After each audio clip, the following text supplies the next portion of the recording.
¿Qué tal, chicos? ¿Cómo están? ¿Qué tal? ¿Todo bien? ¿Cómo están?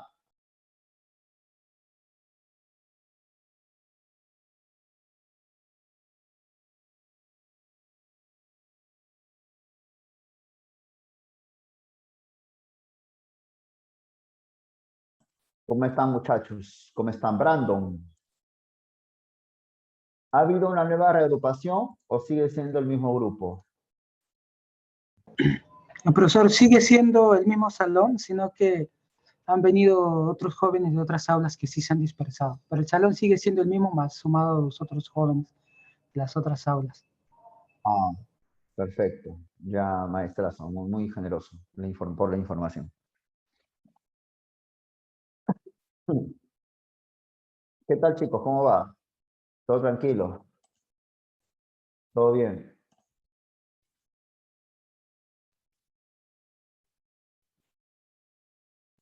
¿Qué tal? ¿Qué tal la semana? Miguel Ángel, Leandra Nicole Blandon.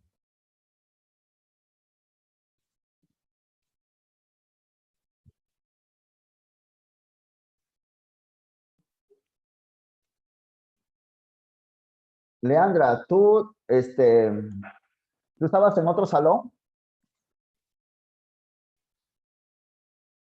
Leandra, claro, tu nombre,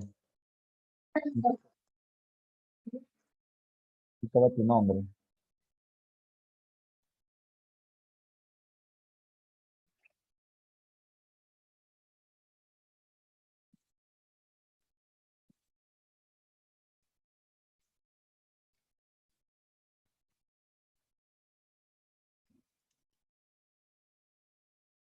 ¿Qué tal la semana?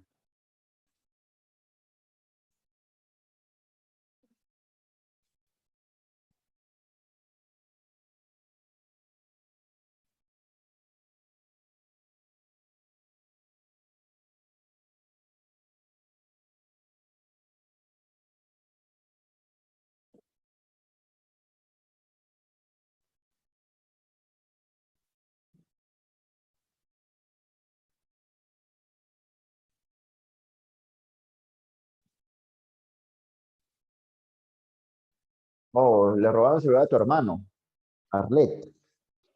¿Por dónde vives, Arlet? ¿Cuál es tu barrio?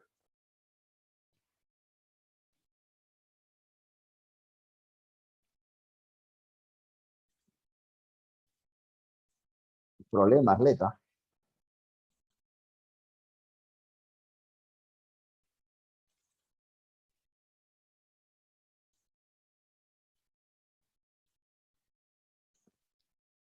Vamos a empezar compartiendo las preguntas domiciliarias de la clase pasada, ¿ya?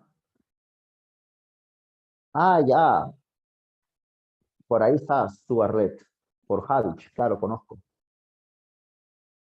Claro, claro. Ah, ya. Cuidado, pues, maestro. Sí, por Plaza Norte es peligroso. Por ahí, al frente, maleables. Cuidado, por ahí es terrible. Sí.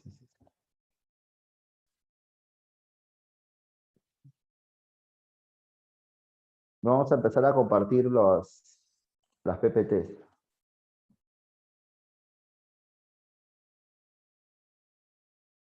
Esta es la de la clase pasada, de Kant. Ya, así vaya tomándole foto.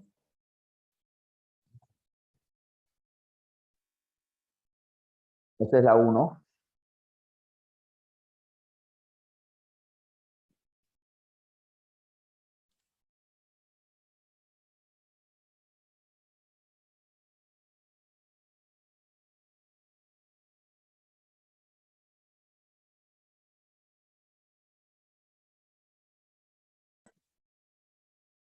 Cambio.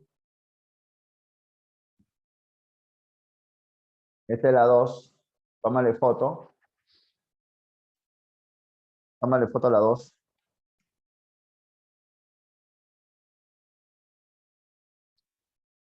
Cambio. Cambio.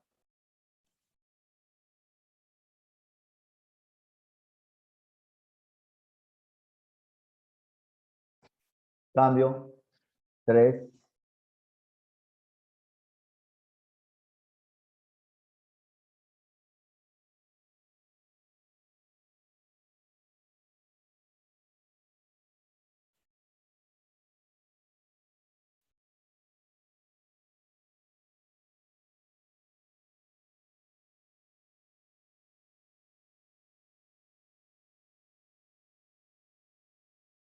Cambio, cambio. Ya, vamos a volver a unir a 2, ¿ya? Ya, la 1, ahora sí, a ver, tómale foto.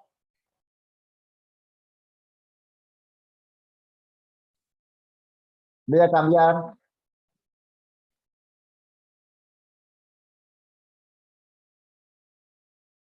2. Voy a cambiar, voy a cambiar, voy a cambiar, voy a cambiar, voy a cambiar, voy a cambiar, voy a cambiar.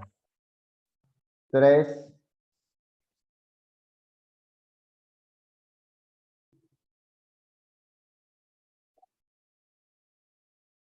Cambio, cambio, cambio, cambio, cambio. 4.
Cambio, cambio.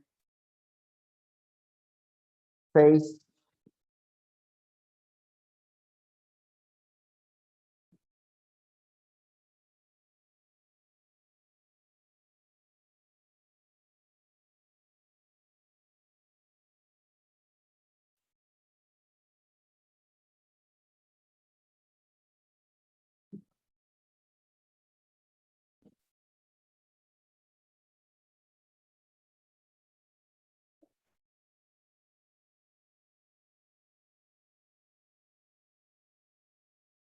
Bien.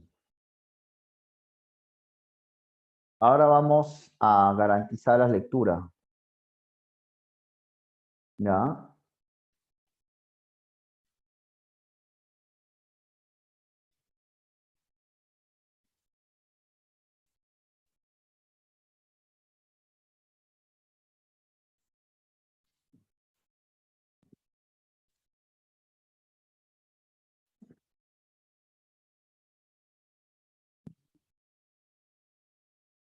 Ya.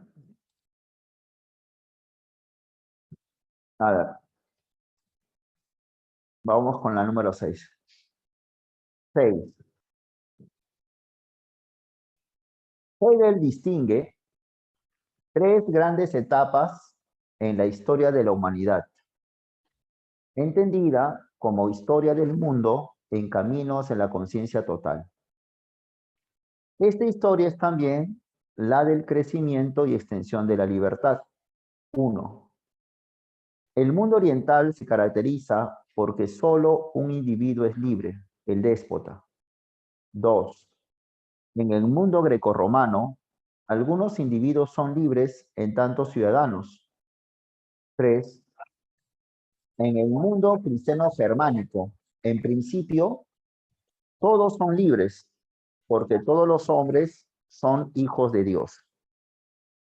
Para Hegel, esta libertad de todos al servicio del Estado, que es el espíritu absoluto en marcha, culmina en Alemania, con la Reforma y sobre todo en el Estado prusiano. Entonces, habla del autor que vamos a ver hoy día, que se llamó Hegel, ya así suena su nombre, Hegel. Él dice que la historia de la humanidad pasa por 3 etapas, ¿no? 3 etapas en la historia.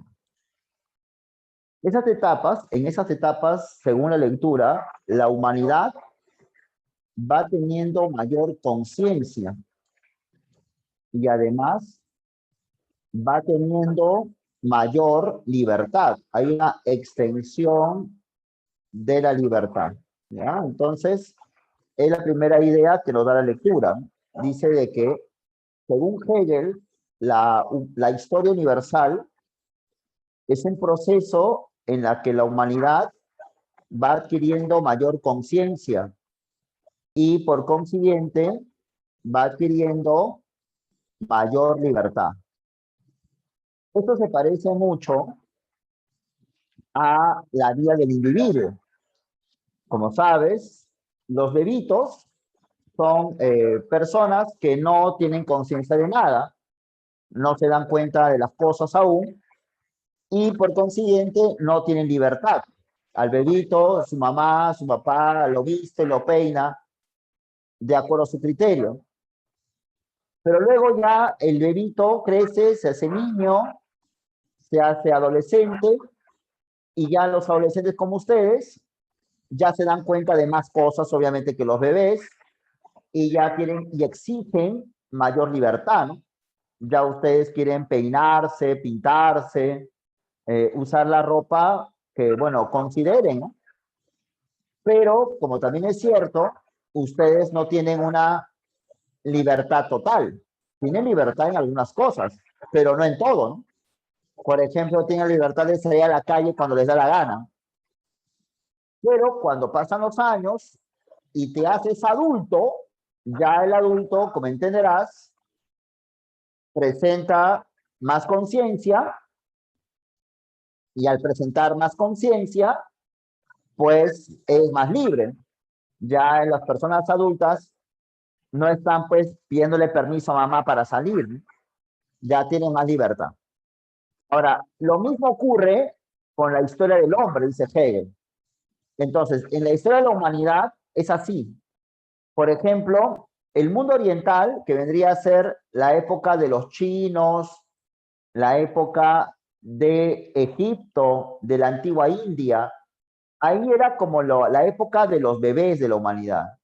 Es cuando la humanidad estaba recién naciendo. Era una época en la cual las personas no eran conscientes de nada prácticamente. Y por tanto le hacían caso a un emperador, a un rey, a un faraón, que vendría a ser como el papá, ¿no? Entonces ahí solamente una persona era libre. Pero ya la humanidad fue avanzando, dejó de ser bebito, pasó a ser niño, luego sigue la adolescencia de la humanidad. Y la adolescencia de la humanidad sería la época grecorromana. Acá lo dice, en el mundo grecorromano, que vendría a ser la época de la adolescencia. Entonces ahí, ¿quiénes son libres? Los ciudadanos. Pero no todos, profe. No todos los seres humanos eran libres, sino algunos seres humanos. Algunos nada más. Y por tanto, en la época de los griegos, de Platón, de Aristóteles, no había la idea de igualdad. Solamente algunos eran libres. Pero luego siguió avanzando la historia y llegamos a la época de Alemania. La época alemana, la época moderna, la época del siglo XIX. Entonces acá sí dice Hegel, todas las personas son libres, son iguales a otras. Acá sí. ¿ya? Y no solo eso, sino de que esa libertad, dice Hegel, se logra solo y solo en el Estado. Dentro del Estado se garantiza la libertad humana. Hegel vivía en la época, como te voy a presentar en un ratito, en la cual Alemania no era un Estado unido todavía, no era un Estado unificado. Alemania todavía era políticamente un territorio feudal, pero Hegel quería que Alemania se modernice. Entonces Hegel sostenía de que la libertad humana se daba solamente dentro del Estado moderno. Ese Estado se debe culminar en sociedades como en Alemania, donde se garantiza la verdadera libertad. Fuera del Estado, dice Hegel, el hombre no es un ser libre, para nada. Bien, con eso vamos con las claves, ¿ya? A ver, ¿cuál sería la clave de la pregunta que estoy diciendo? A ver. ¿Cuál es la clave?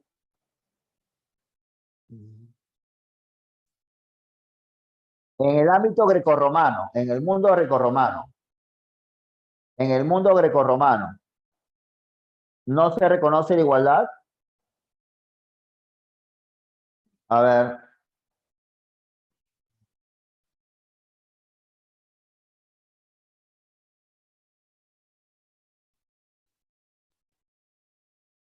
¿la uno qué es?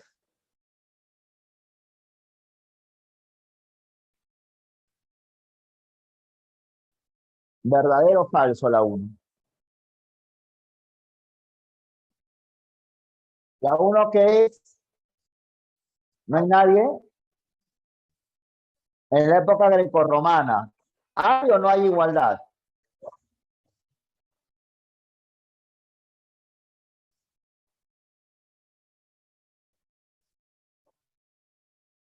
En la época grecorromana, acá dice dos. En el mundo grecorromano, solamente algunos individuos son libres. ¿De acuerdo o no? O sea, no hay igualdad. Entonces, acá dice, en el ámbito grecorromano, no hay igualdad, ¿verdadero o falso?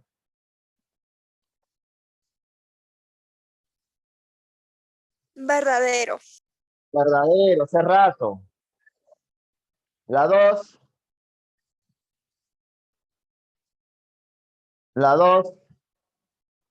la plena libertad de los hombres tiene sentido en el Estado o no, ¿verdadero o falso?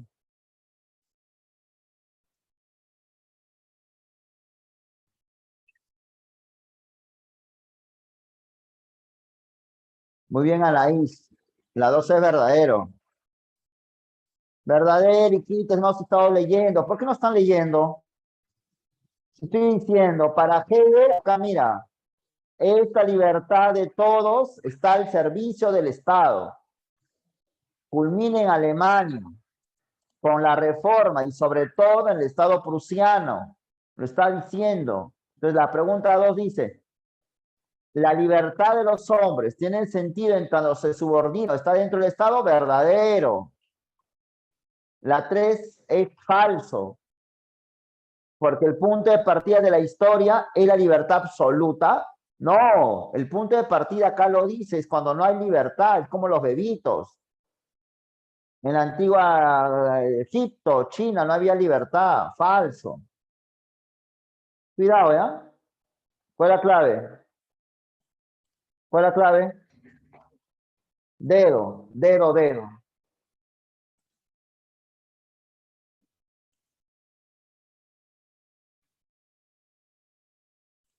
Vamos a ver esto, ¿eh?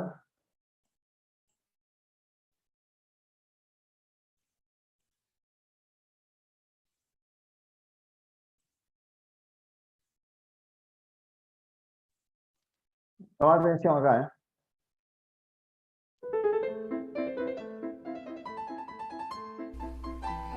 Fue una reacción revolucionaria que se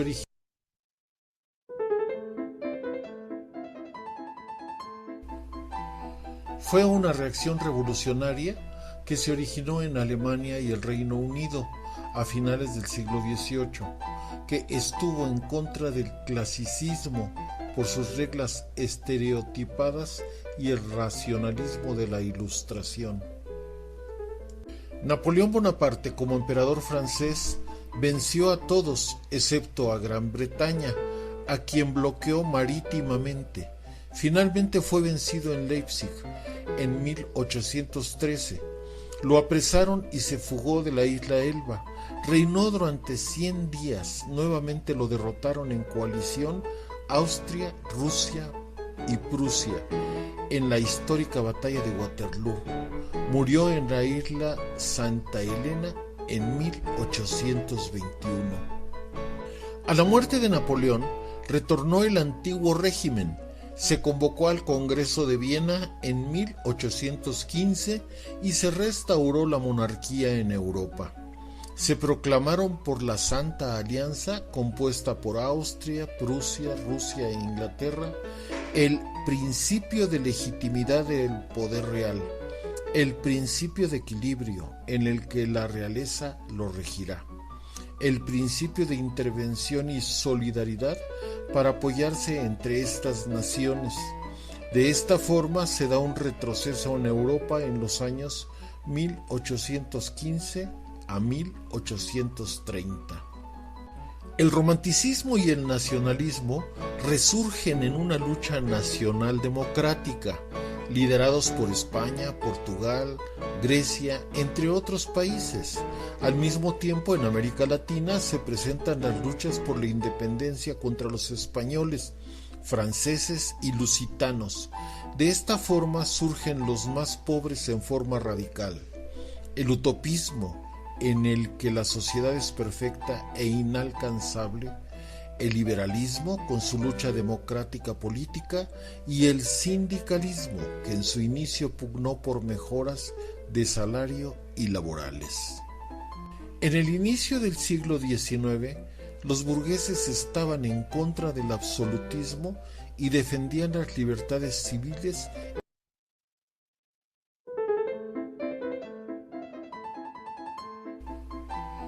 Fue una reacción revolucionaria que se originó en Alemania y el Reino Unido a finales del siglo XVIII, que estuvo en contra del clasicismo por sus reglas estereotipadas y el racionalismo de la Ilustración. Napoleón Bonaparte, como emperador francés, venció a todos excepto a Gran Bretaña, a quien bloqueó marítimamente. Finalmente fue vencido en Leipzig en 1813. Lo apresaron y se fugó de la isla Elba. Reinó durante 100 días. Nuevamente lo derrotaron en coalición Austria, Rusia y Prusia en la histórica batalla de Waterloo. Murió en la isla Santa Elena en 1821. A la muerte de Napoleón, retornó el antiguo régimen. Se convocó al Congreso de Viena en 1815 y se restauró la monarquía en Europa. Se proclamaron por la Santa Alianza, compuesta por Austria, Prusia, Rusia e Inglaterra, el principio de legitimidad del poder real, el principio de equilibrio en el que la realeza lo regirá, el principio de intervención y solidaridad para apoyarse entre estas naciones. De esta forma se da un retroceso en Europa en los años 1815 a 1830. El romanticismo y el nacionalismo resurgen en una lucha nacional democrática, liderados por España, Portugal, Grecia, entre otros países. Al mismo tiempo, en América Latina se presentan las luchas por la independencia contra los españoles, franceses y lusitanos. De esta forma surgen los más pobres en forma radical. El utopismo, en el que la sociedad es perfecta e inalcanzable, el liberalismo con su lucha democrática política y el sindicalismo que en su inicio pugnó por mejoras de salario y laborales. En el inicio del siglo XIX, los burgueses estaban en contra del absolutismo y defendían las libertades civiles y políticas de los ciudadanos. Hubo una lucha por que se crearan constituciones políticas que tuviesen leyes para diferentes causas como regir a gobernantes y gobernados y orientadas a los derechos naturales de los individuos para limitar el poder de la monarquía. Pugnaron porque la libertad de expresión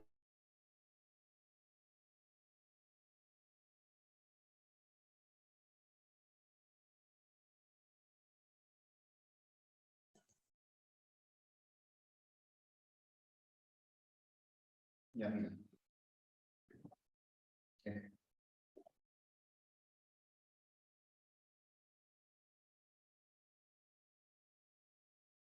Espero que hayas tomado atención al video. Te lo pasé 2 veces para que lo veas bien. ¿Cómo se llama ese movimiento que se junta con el nacionalismo para hacer revoluciones?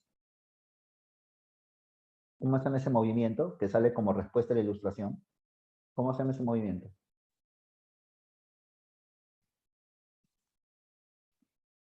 Ah, ¿no te acuerdas ese movimiento cómo se llama? ¿Reforma? ¿Reforma? ¿Cómo se llama ese movimiento ideológico que sale como respuesta a la Ilustración? Que se junta con el nacionalismo, lo he puesto 2 veces para hacer revoluciones. ¿Movimiento se llama él? No, no lo viste, no se vio entonces. Entonces no puse el video, dice ahora. Se llamó el romanticismo, ¿ya? El romanticismo, ¿de acuerdo? Bien, es por un lado.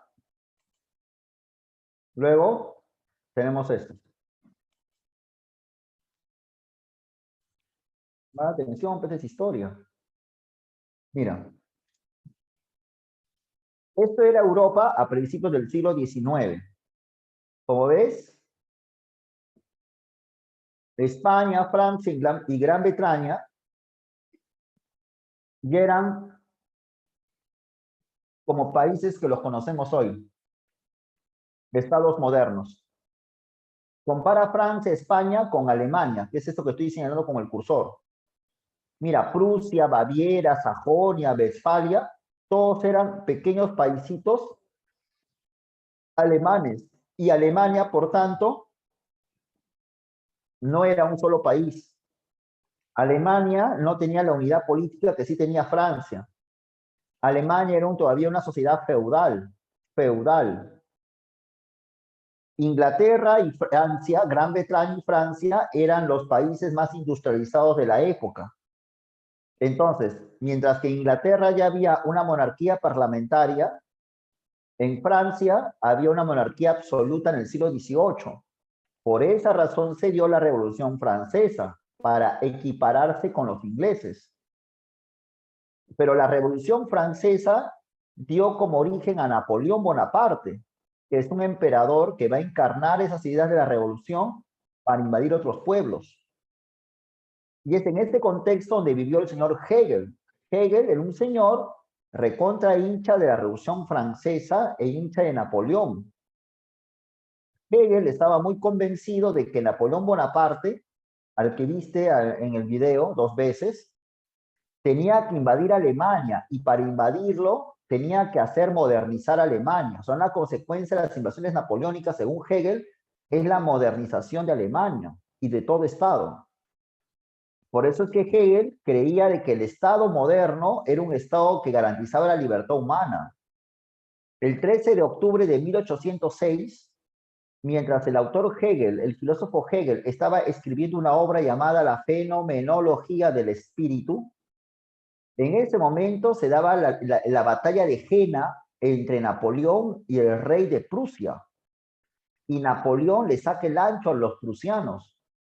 Prusia es un país que es parte de Alemania, como lo ves en el mapa. Entonces se cuenta la leyenda que Hegel llegó a observar, a ver a Napoleón montado en su caballo repasando sus tropas. Es como cuando tú, por ejemplo, admiras a un artista y por cosas de la vida lo ves en vivo y en directo, lo ves en la calle andando, te quedas admirado o no, igualito. Hegel se quedó admirando a Napoleón y al verlo, Hegel escribió en su libro, en su diario, he visto el alma del mundo montado en su caballo, aquel hombre egregio que va a dar la libertad al mundo entero. ¿Sabes a qué se parece esto de Napoleón? Se parece a lo que actualmente mucha gente cree de Estados Unidos. Quizás habrás escuchado, habrás visto o conocido por aquí y por allá que hay personas que, que están convencidas de que Estados Unidos es el país que debe de encargarse en civilizar a otros países. Hay gente que quiere, por ejemplo, que invadan Corea del Norte, que invadan Venezuela, para modernizarlos y para que liberar a estos pobrecitos norcoreanos y pobrecitos venezolanos. Hay gente que piensa así. Y que Estados Unidos debe encargarse de eso, ¿no? Así como Estados Unidos se encargó de Libia y lo dejó un desastre para modernizar Libia y derrocar al malo de Gaddafi, que era un dictador que vivía hace 10 años y que era presidente de Libia, igual tenía que hacer lo mismo, tiene que hacer lo mismo con Venezuela o con Corea del Norte, para votar a Maduro y para votar a Kim Jong-un. Ya, esa barbaridad es lo que pensaba Hegel en su tiempo. Hegel pensaba eso. Hegel creía que Napoleón Bonaparte, con sus bombas y sus balas asesinas y sus bayonetas, tenía pues que liberar Europa y tenía que hacer que Prusia, Alemania, sea un país moderno y civilizado. Y por eso que Hegel decía que la libertad se daba dentro del Estado. ¿Ya? Lo primero que debes de saber. ¿Ya? Segundo, pues teniendo todo esto, ahora sí, teniendo todo esto, vamos con algo que tú tienes que participar bastante. ¿Ya? Para que aprendas esto, tienes que tener mucha participación. Bien, te toca aquí. ¿Eh? ¿Quién es el padre de la filosofía moderna? Te pregunto. No recuerdas. El padre de la filosofía moderna es un señor llamado René Descartes. Descartes es de qué escuela? Empirismo o racionalismo. A ver. Para Descartes, el conocimiento de dónde arranca, por tanto, de la experiencia o de la razón. De la razón. Muy bien. Entonces Descartes afirma que el conocimiento parte de la razón. Y cuando Descartes afirmó algo, ¿qué planteó? ¿Una antítesis o una tesis? Cuando tú afirmas algo, ¿qué planteas? Cuando afirmas algo, ¿qué planteas? Una tesis. Cuando afirmas algo, planteas una tesis. Muy bien. ¿Cómo se llama la escuela rival del racionalismo?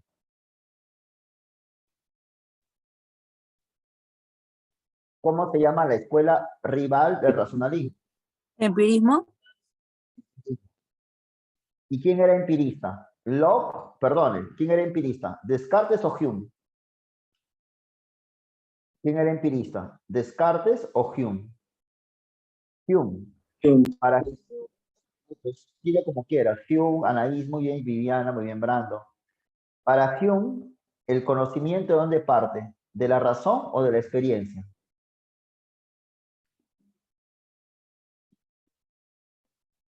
Experiencia. Muy bien. Por tanto, el empirismo, ¿qué es con respecto al racionalismo? ¿Su tesis o su antítesis? ¿Qué es el empirismo con respecto al racionalismo? ¿Su tesis o su antítesis? Muy bien, Betsy. Muy bien, Anaís. Muy bien, Viviana. Su antítesis, su opuesto. Pues. Tesis, Descartes, racionalismo, razón. Antítesis, Hume, experiencia, empirismo. ¿Quién es el señor quien sintetiza los anteriores?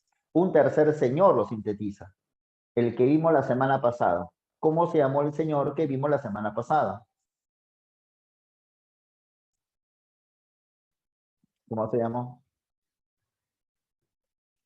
¿No te acuerdas del filósofo que se vio la semana pasada? ¿Quién es el autor? ¿Me preguntas, Betsy? ¿No has estado en la clase pasada? ¿Quién es el filósofo que vio la semana pasada? Kant. ¿Cómo no te vas a acordar de eso? Si has estado en clase y si no has estado, tuviste que haber averiguado al menos su nombre. Es Kant. Kant junta los dos. Por tanto, Kant, ¿qué hace? ¿Un análisis o una síntesis? ¿Qué hace Kant? Si junta los dos, ¿qué hace? Kant, ¿qué sería? La síntesis. La síntesis. ¿Entre qué escuelas? ¿Entre qué escuelas? ¿Qué sintetiza? ¿Qué escuelas? Racionalista. El empirismo y el racionalismo. Muy bien. Por tanto, para Kant, el conocimiento, ¿cuántas fuentes tiene? ¿Una fuente o dos fuentes? Dos fuentes. Dos fuentes. En ese orden. En ese orden. ¿Cuáles son las fuentes del conocimiento según Kant? Las fuentes, o sea, de dónde se inicia, etcétera. Vamos. ¿Cuáles son esas dos fuentes del conocimiento según Kant? La experiencia y la razón, en ese orden. El conocimiento parte de experiencia y se organiza a través de la razón. Además, lo que conocemos, ¿realmente así son las cosas o dependen de nosotros? A ver, lo que conocemos, ¿realmente así son las cosas o dependen de nosotros?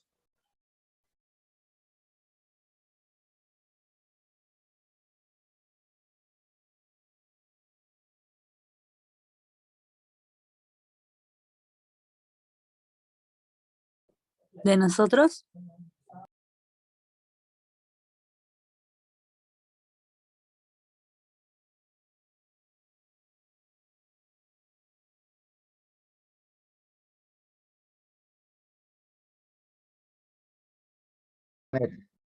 Está bajito un poco el internet, pero no te preocupes. ¿No? No te acuerdas. No te acuerdas. A ver, Viviana, para Kant, ¿el mundo es así como se ve o depende de nosotros? ¿El mundo realmente es así como se ve? Voy a explicar lo que expliqué la semana pasada. ¿Ya? Según Kant, bueno, si Kant estuviera vivo, más o menos la lógica es así, mira. Tú sabes que los celulares presentan una cámara y esta cámara tiene una configuración. Digamos, mi cámara tiene 8 megapíxeles. De tal manera que todas las fotos que yo tome van a salir a 8 megapíxeles por la configuración de la cámara. ¿De acuerdo? Si mi cámara tuviera 15 megapíxeles, la imagen saldría de 15 megapíxeles. Es cierto que para tomar la foto, para que exista una imagen acá, debo yo de tomar foto. Pero la imagen se presenta a 8 megapíxeles por la configuración que tiene la cámara. ¿De acuerdo? Por tanto, nunca jamás, nunca saldrá una foto fiel a la realidad. Porque la imagen que salga va a estar determinada sobre la base en función a las condiciones de la cámara. Entonces, la imagen, para que exista, necesita de dos cosas. Tomar la foto y las condiciones de la cámara. Y lo mismo ocurre con nosotros.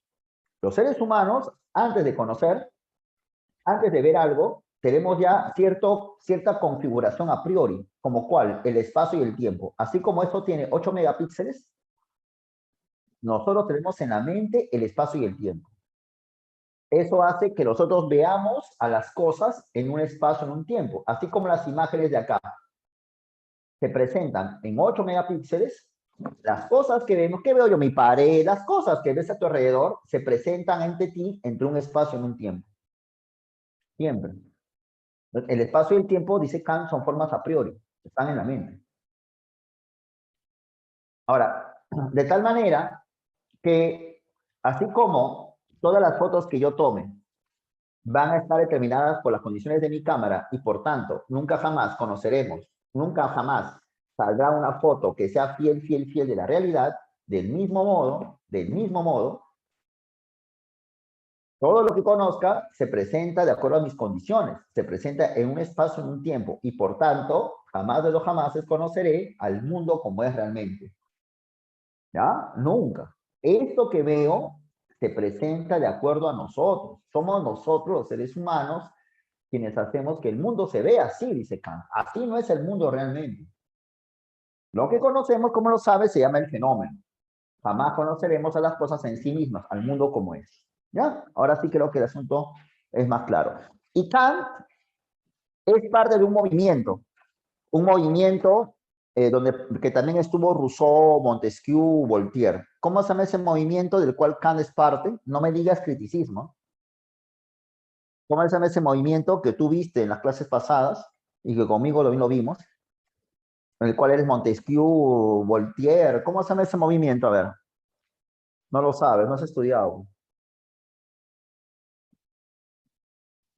Se llama la ilustración. Se llama la ilustración. ¿De acuerdo? Para los ilustrados, ¿y cuál es ilustrado? ¿La humanidad progresa o no? ¿La humanidad progresa? ¿Sí o no? Sí. ¿Gracias a qué factor? ¿A la experiencia o la razón? Para los ilustrados, ¿la razón progresa? Sí. ¿Gracias a qué capacidad? ¿A la experiencia o progresa gracias a la razón?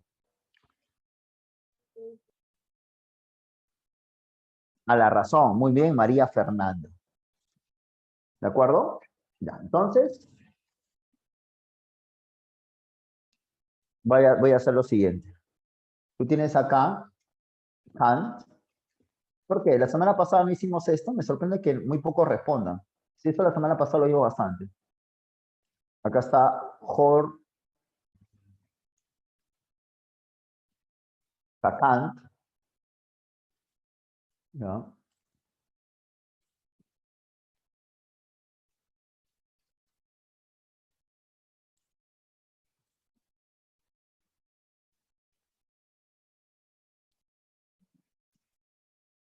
En ese orden voy a plantear, ¿eh? Primero está Kant, luego Hölderlin y Hegel, ¿ya? Acá está Kant, por este lado. Por este lado está el poeta Hölderlin y por acá está Hegel, ¿ya? Arranca Kant porque Kant es más antiguo. Y Kant dice lo siguiente, dice. Como ya lo sabes, querido estudiante de Aduni, yo, Immanuel Kant, sostengo como ilustrado que el progreso es gracias a la razón. La Revolución Francesa fue un acontecimiento de la razón.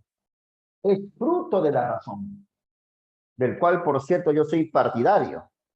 Además, yo soy la síntesis entre el racionalismo y el empirismo. Por eso, para mí, el conocimiento presenta dos fuentes, la experiencia y la razón. Y yo considero que así no es el mundo. Esto que vemos es algo elaborado por nosotros, gracias a nuestras condiciones a priori. Por tanto, jamás de los jamases conoceremos al mundo como es. Nunca conoceremos al mundo como es realmente. Al mundo en sí mismo permanecerá siempre incognoscible para nosotros. Te habla yo el filósofo Kant, el principal representante de la Ilustración. ¿Tú qué dices, poeta Hölderlin? ¿Estás de acuerdo conmigo? Tú también eres alemán como yo, hijo. Y Hölderlin dice, gran maestro Kant, sinceramente es un honor hablar con usted, gran luminaria, orgullo de nuestro país, Alemania. Pero yo considero Kant, mira, y te cuento algo más, hijo, yo junto con mi amigo Schelling y mi amigo Hegel, que está acá presente y un rato va a hablar, nosotros somos muy partidarios e hinchas de la Revolución Francesa. Consideramos que la revolución es el indicador de la libertad. Y es más, junto con mi amigo Schelling y mi amigo Hegel, el 14 de julio de 1789, cuando teníamos 19 años de edad, éramos unos bicentenarios Vizcarra-lovers, plantamos el árbol de la libertad en honor a la revolución. Y todos los 14 de julio levantamos nuestras copas y decimos salud por la Revolución Francesa, por un año más de la revolución. En ese punto nos parecemos, Kant. Yo también soy partidario de la Revolución Francesa. Pero lo que no me cuadra es que tú digas que la revolución fue obra de la razón. Estás equivocado. Un proceso revolucionario tan violento como lo que hubo en Francia no puede ser obra de la razón, sino del sentimiento, de la fuerza y la pasión. La razón, hijito, es muy fría, matematizada, científica. 2 más 2, 4, etc. Pero cuando uno se levanta en armas y dice, ¡viva la revolución! ¡Bum! Esto no se hace con la razón. Eso se hace con la fuerza, con el ímpetu, con la tempestad, con el sentimiento y la pasión. ¿Qué es lo que mueve al mundo en realidad? Lo que te levanta a ti de la cama, a hacer tus actividades, a estar acá en la uni, luego estudiar en la tarde, repasar, luego hasta todo el día, y es porque tú quieres, es porque tú tienes un sentimiento de ingreso a la San Marcos o la universidad que quieras. Claro, que si tú te aburres y quieres ponerte a jugar pelota o pensar en la Copa América, perfecto. Es lo que te mueve, no es la razón, hijo, es el sentimiento, lo que tú quieres hacer y no hacer. Entonces, lo que permite el acceso a la realidad no es la razón, papito, es el sentimiento, es la pasión.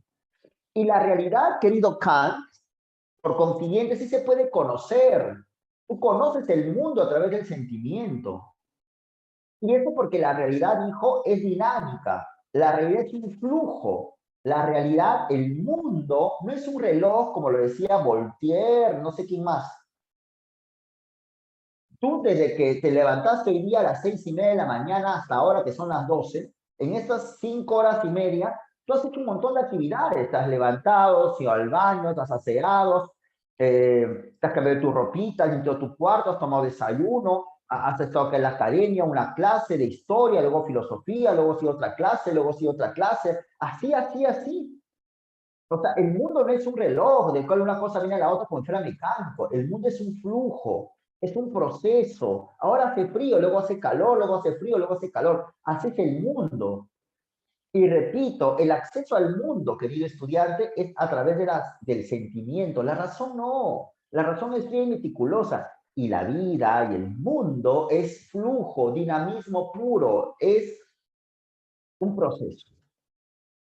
Lo digo yo, el gran poeta alemán Hölderlin.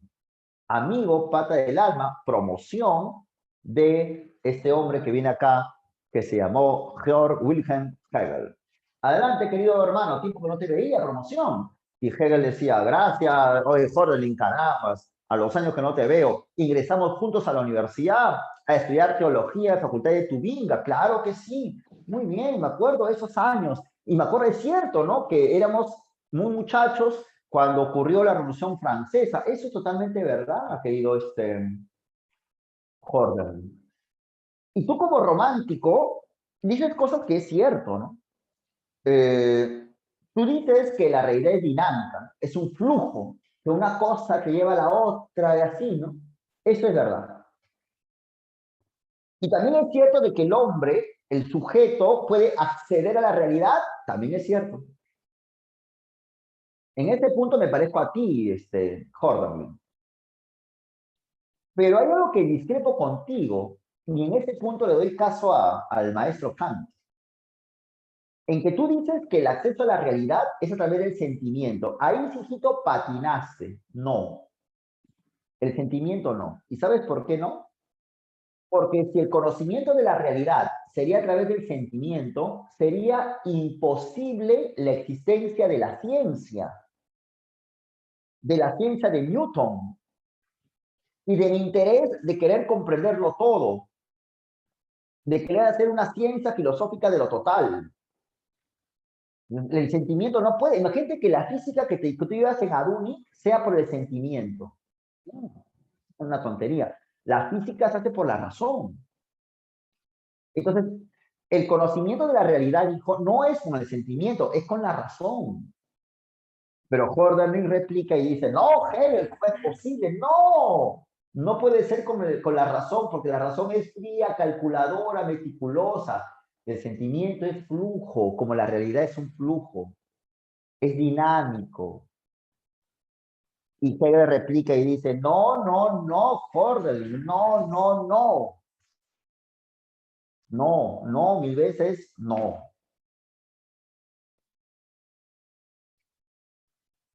Ahí te has equivocado. La razón es lo que lleva al conocimiento y no el sentimiento. ¿Sabes por qué? Porque eso que tú dices que la razón es fría, mecánica, ahí te estás equivocando, papito. Eso frío y mecánico no es la razón. Es otra cosa que se llama el entendimiento. Cuando tú sumas 2 más 2, 4, 4 entre 2, 2, eso se llama entendimiento. Es una cosa de bajo nivel. La razón es otra cosa. Repito, eso que tú dices frío, calculador, se llama entendimiento. Y eso, repito, es otra cosa. Otra cosa. La razón es de otro level. La razón es de otro level. La razón es otro asunto. La razón es lo que te hace entender, por ejemplo, de que el mundo es dinámico, porque la razón también lo es. Y lo vamos a demostrar ahora, y salud por eso primero. Y ahora te toca a ti. ¿Por qué decimos que la razón es dinámica? Por lo siguiente. Por lo siguiente. ¿Por qué decimos que la razón es dinámica? Por lo siguiente. Porque filosofemos. Porque si yo estudio, por ejemplo, en mis clases de biología, un corazón es un órgano, tal. El estudio del corazón implica una afirmación, estoy afirmando algo. Y cuando estoy afirmando algo, ¿qué estoy planteando? ¿Una antítesis o una tesis?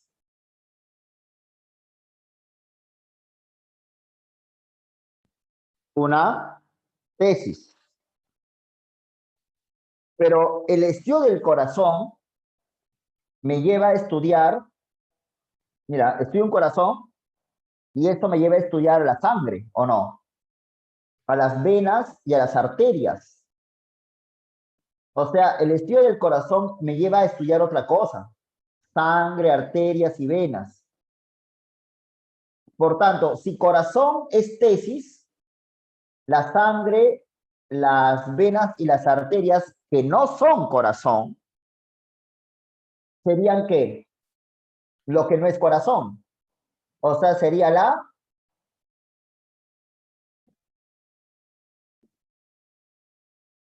lo opuesto a tesis. Sería la que... Antítesis. Vamos. Muy bien. Así es hablar. La antítesis, lo que no es corazón, lo opuesto. O sea, el estudio del corazón me lleva a estudiar lo opuesto, me lleva a ver lo contrario. El estudio de A me lleva a ver no A. Entonces, la razón es un flujo, bro. La razón es mecánica, sino que el estudio de algo me lleva a estudiar otra cosa. El estudio del corazón me hace estudiar las arterias y las venas, la antítesis. Y todo se sintetiza, se junta en el sistema circulatorio. Y por tanto, el sistema circulatorio, ¿qué sería? ¿Respuesta? Sería vamos, el sistema circulatorio sería la unión de todo, sería la síntesis, la que junta, como Kant junta el empirismo y el racionalismo, la síntesis. Pero a la vez, ese sistema circulatorio, que es la síntesis, se está afirmando, porque el sistema circulatorio es tal, tal, tal, tal. Y al afirmarse, esa síntesis se transformó en ¿qué? Otra vez en una, estás afirmando, el sistema circulatorio es tal. Esa síntesis se ha vuelto nada, en una tesis, otra vez. Pero el estudio del sistema circulatorio me lleva a estudiar otros sistemas, el sistema óseo, el sistema muscular, el sistema digestivo, nervioso. Entonces, si sistema circulatorio es tesis, los otros sistemas que no son circulatorios, ¿qué sería? Antítesis. Antítesis, que se junta en el cuerpo humano. Y el cuerpo humano sería una nueva Tesis. Síntesis. síntesis. Pero esa síntesis, llamada cuerpo humano, se está afirmando. El cuerpo humano es tal, tal, tal. Por tanto, esa síntesis automáticamente, ¿en qué se transformó? Una tesis. En otra tesis. Y como toda tesis, ¿qué debería de tener? Como toda tesis, ¿qué debe tener? Ya está, ya lo hemos dicho. Antítesis. Claro, pues no me pregunte. Una tesis debe tener antítesis. Y si cuerpo humano, y si cuerpo humano es tesis, entonces la conciencia que sale del cuerpo humano, las ideas, la mente, sería la antítesis. ¿No es cierto o no? Y todo se junta, y todo se junta en un ser humano. ¿Y el ser humano qué sería?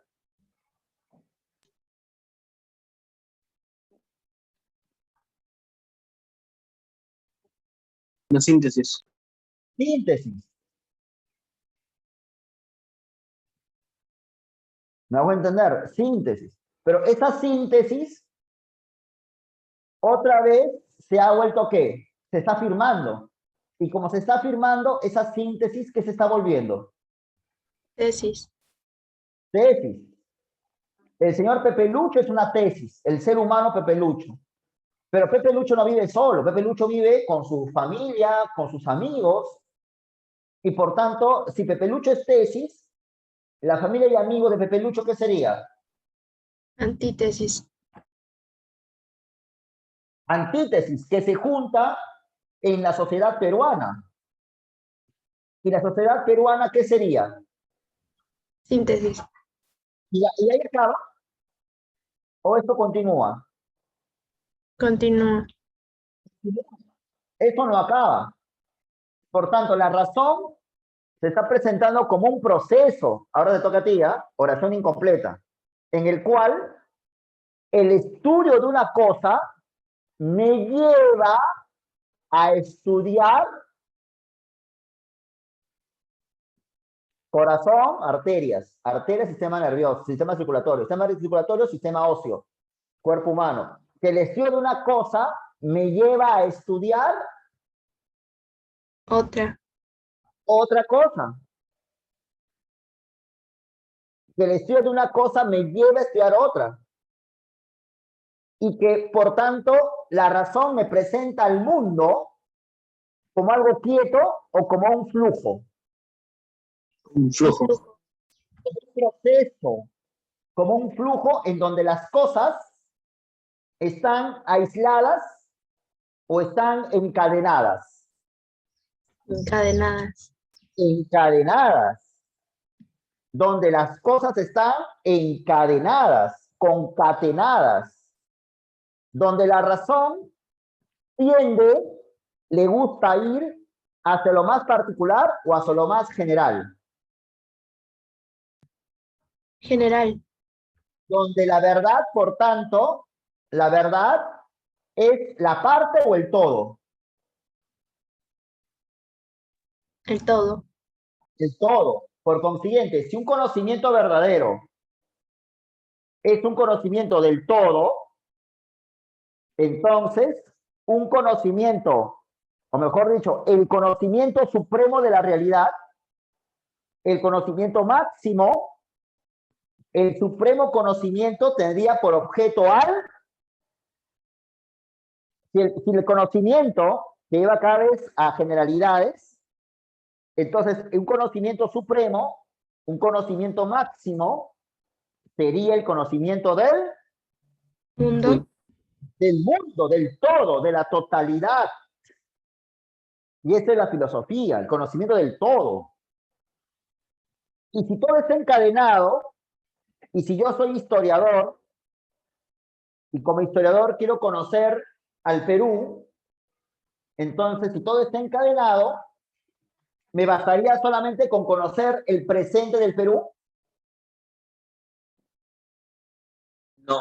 No, también su qué, como todo está encadenado, entonces también tendría que, para conocer bien al Perú, tendría que conocerlo su qué. Pasado. Pasado.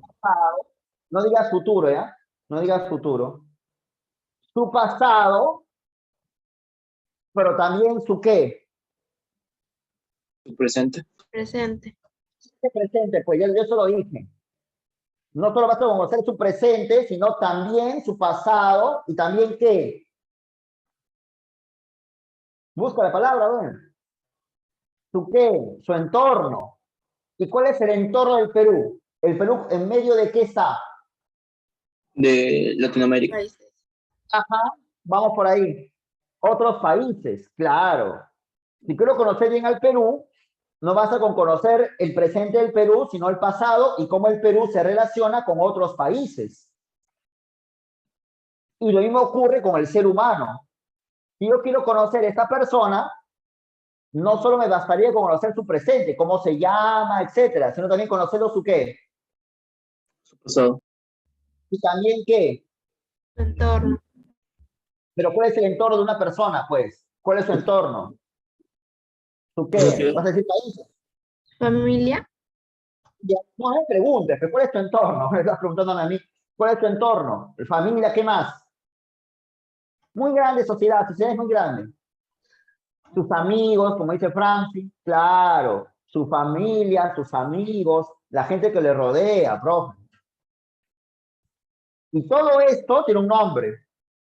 Y todo eso tiene un nombre, se llama dialéctica. ¿Cómo se llama? Dialéctica. Se llama dialéctica. Dialéctica. Empezamos. Entonces, para la dialéctica, ¿el mundo cómo es? Un Para la flujo. dialéctica, el mundo es un flujo, un proceso. Para la dialéctica, las cosas, ¿cómo están? Encadenadas. Encadenadas, formando una red. Imagínate como una malla, una red.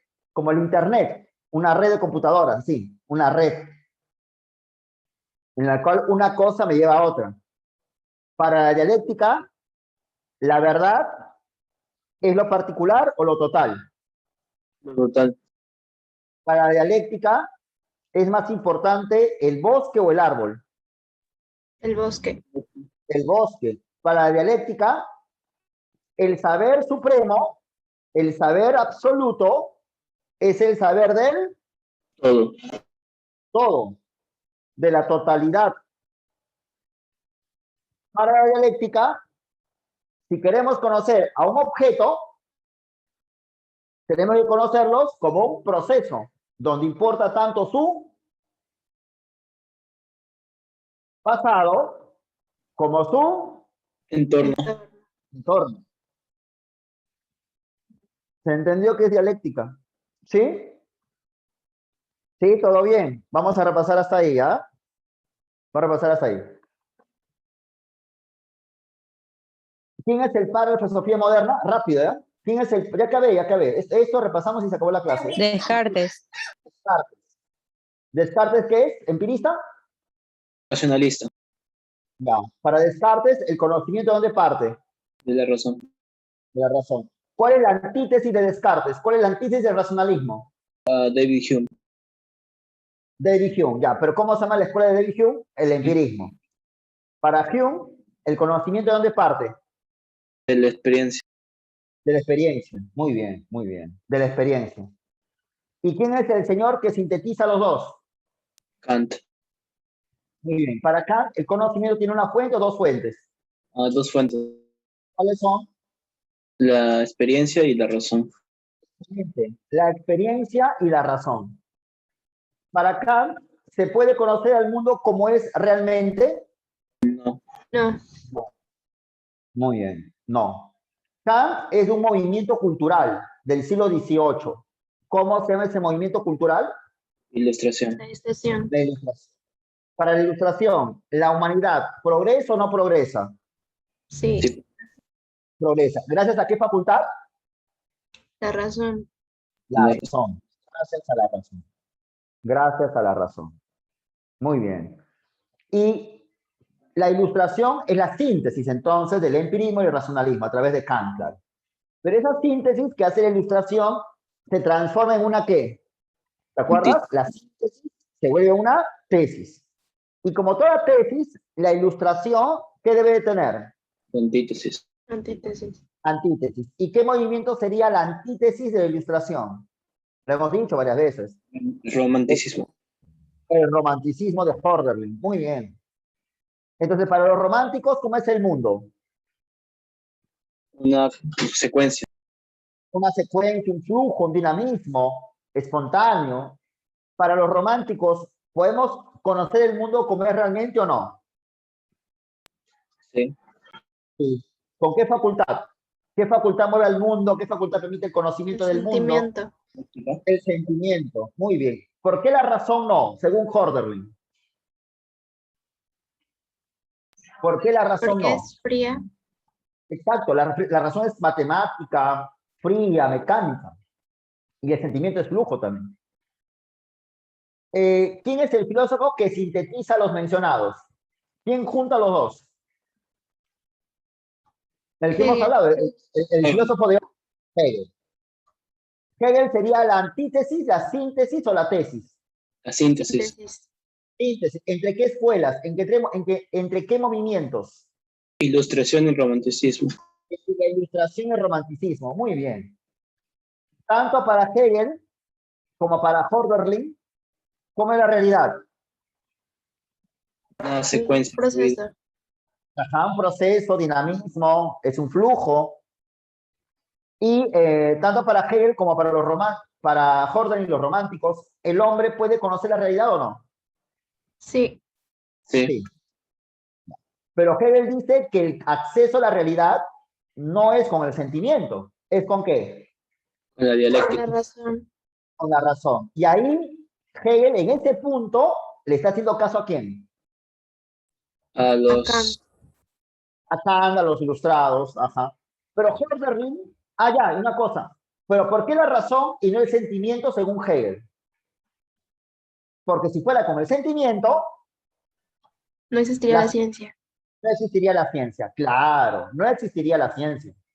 Claro, pero es absurdo porque la ciencia sí existe, ¿no? Tú llevas física y ellos también conocían de eso.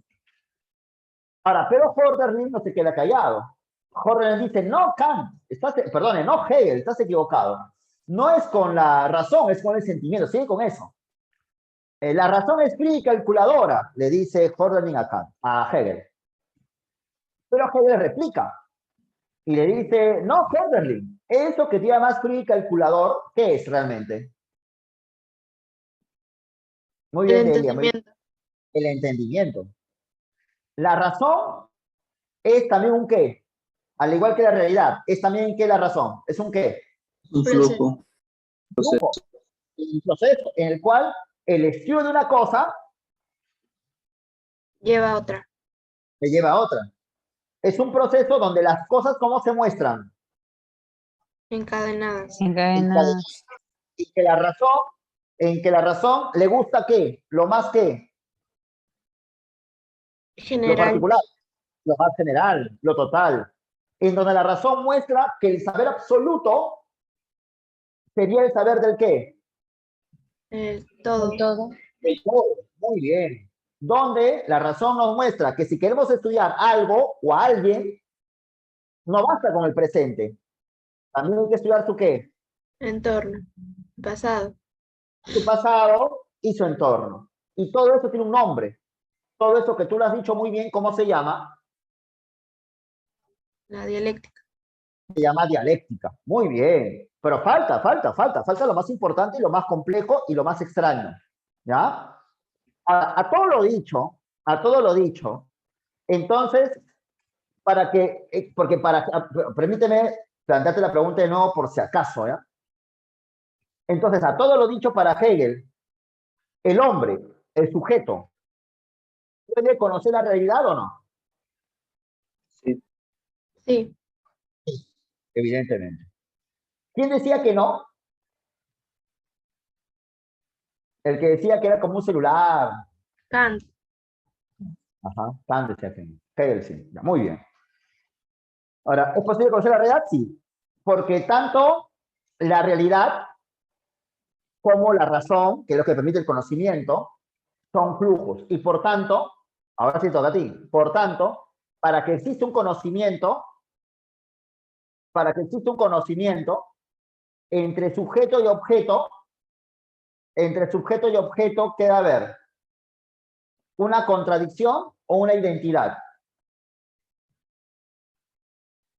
Una identidad. Porque si la realidad es un flujo, la razón también es un flujo. Y si ambos son flujos, como si fueran espejos, ¿no es cierto? Los dos se conocen, son idénticos. Hay una identidad, es como una igualdad. Para que haya un conocimiento efectivo, debe de haber una identidad entre el sujeto y el objeto. Claro. Ahora, y si hay una identidad entre el sujeto y el objeto, por tanto, si el sujeto, el que conoce, ¿es emotivo o es racional? El que conoce, ¿qué es? Ya según Hegel, pues estamos hablando de Hegel, ya no somos románticos. El sujeto que Racional. conoce es racional. Por tanto, el sujeto es racional. Y si el sujeto es racional, el objeto, ¿qué debe ser también? Racional. Racional. El objeto debe ser racional. Por tanto, el mundo, porque al fin y al cabo el objeto es el mundo, las montañas, el mar, la naturaleza, el sol, son entidades de qué carácter? Racional. El mundo es racional en el sentido de que las cosas que ocurren en el mundo son azarosas, casuales o necesarias. ¿En qué sentido el mundo es racional? En que los fenómenos naturales, ¿qué son? Casuales, o sea, ocurren por casualidad, azarosos, ocurren por suerte, por azar, o son necesarios. Los fenómenos naturales, la lluvia, el movimiento de los Necesario. planetas, necesario, claro. En el sentido de que necesariamente las cosas deben de no ocurrir o deben de ocurrir. Deben Deben de- ocurrir. Deben ocurrir. Deben de ocurrir. Por ejemplo, hace una semana hubo temblor en Lima, muy fuerte, en la noche, a las 10 de la noche. Ese fenómeno, ese temblor, ¿fue algo casual o fue algo necesario? Necesario. Necesario. Necesario. Necesariamente debió Ocurrir. ocurrir. Ajá. Que de todas maneras tuvo que haber ocurrido. Que hace un mes, yo me acuerdo, te acordarás mucho usted de lo que viven en Lima, hace un mes hubo granizo en Ate, al este, hubo rayos y truenos en Lima. Y por consiguiente, estos fenómenos tan curiosos que para todos y para mí también, de hecho, nos llamó la atención, siguiendo con la lógica panlogista. ¿Qué es panlogismo? Es decir, que todo es racional, todo es racional. Estos fenómenos, los rayos y truenos de Lima, fue algo que de todas maneras debió de ¿qué? Ocurrir. Ocurrir. ¿Fueron hechos azarosos o hechos necesarios? Necesario. Por tanto, en la naturaleza, ¿hay casualidad? No. No. ¿Existe el azar? ¿Existe la suerte? Un En la No. naturaleza. No. No hay nada al champazo. Todo es necesario. Todos los fenómenos tienen una lógica, un porqué. Eso se llama, ¿cómo se llama eso? Lúcete, ¿idealismo o se llama panlogismo? Lo dije hace un minuto. Panlogismo. Parlogismo. Tiene una necesidad lógica, y cito. Si como bastante, ¿qué me va a pasar con mi barriga? ¿Va a disminuir o va a crecer? Va a crecer. Va a crecer, es algo necesario. ¿Me hago entender o no? Necesario. Si no como, voy a aumentar de peso o bajar de peso. Si no como, se me dedico a huelga de hambre. Bajar de peso. Claro, eso es algo necesario, así es. En el mundo no hay azar.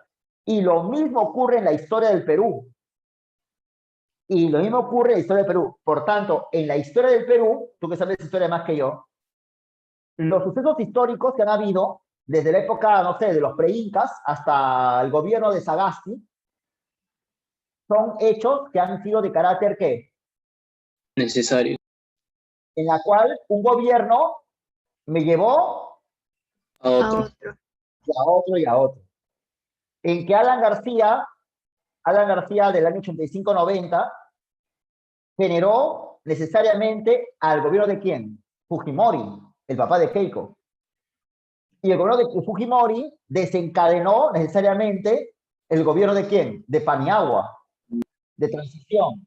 El gobierno de Paniagua desencadenó, terminó necesariamente el gobierno de quién. A ver, lo que sabe la historia, ¿de quién? ¿No sabe? Después de Paniagua, ¿quién sigue? Toledo. Y el gobierno de Toledo desencadenó, generó al gobierno de quién? De Alan. Alan Nuevo. II. Y el gobierno de Alan II desencadenó, dio por generación de necesidad lógica De al humano. gobierno de quién? De Ollanta, de Ollantumala. El gobierno de Ollanta desencadenó, generó el gobierno de quién? De Kuczynski. De PPK. Y el gobierno de PPK trajo como consecuencia necesaria el gobierno de quién? De Vizcarra. Y el gobierno de Vizcarra trajo como consecuencia necesaria el gobierno de Merino. El gobierno de Merino trajo como consecuencia necesaria el gobierno de Sagasti. Así, por tanto, que Pedro Castillo sea ahora presidente, ¿fue algo casual o algo necesario? Necesario. Fue algo, digamos, vamos a decir de otra manera. Pedro Castillo ganó de chiripa o ganó porque tenía que ganar. Ganó porque tenía que ganar. Tenía que ganar. Porque la historia es así. ¿Te das cuenta de lo que estamos pensando o no? Así piensa este autor.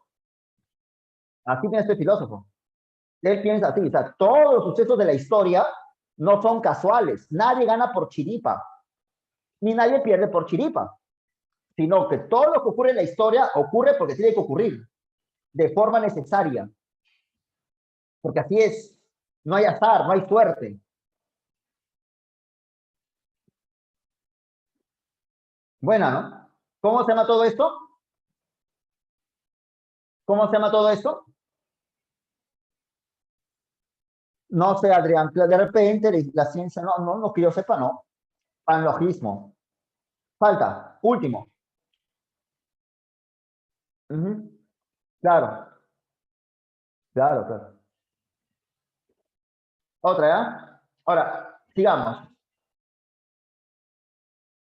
Y, a ver, entonces, repitiendo esta última parte, pero para ir a otra cosa. Quiero ir a lo más difícil o a lo menos entendible. Entonces, para Hegel, el hombre puede conocer realmente la realidad o no. Sí. Sí.